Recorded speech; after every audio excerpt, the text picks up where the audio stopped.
Cette rencontre a conditionné le reste de ma vie, je dirais, à plus d'un titre, et entre autres ma vie professionnelle, puisque c'est grâce à cette vidéo que j'avais faite en mai 2019 avec Diodo sur la monnaie, sur la création monétaire des banques, grand sujet de subversion s'il en est.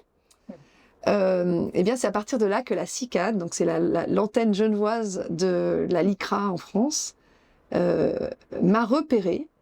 C'est comme un casting en fait, hein. Ils me repèrent et après, après ils m'ont pas engagé par contre pour le film. Enfin si, leur film à eux avec leur scénario à eux.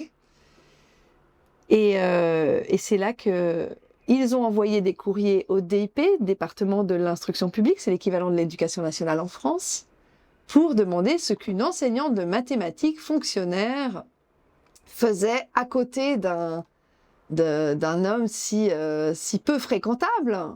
Sans donner plus d'explications, j'ai eu accès aux lettres, hein, vous les avez sur mon site d'ailleurs.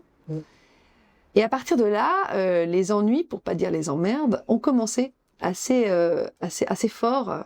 Ça avait déjà un petit peu commencé en 2015 pour mon implication dans les manifestations de la fonction publique.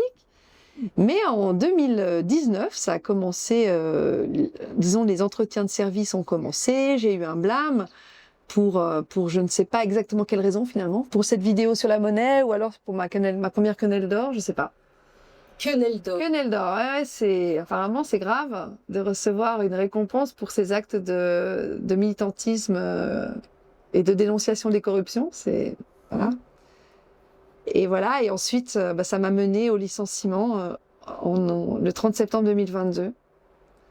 Donc, alors comme je le dis dans le livre, je ne regrette pas tout ça parce que c'était probablement le chemin que je devais emprunter pour devenir aussi la personne que je suis et pour me renforcer aussi face à toutes les attaques, pour me permettre de développer les outils en fait.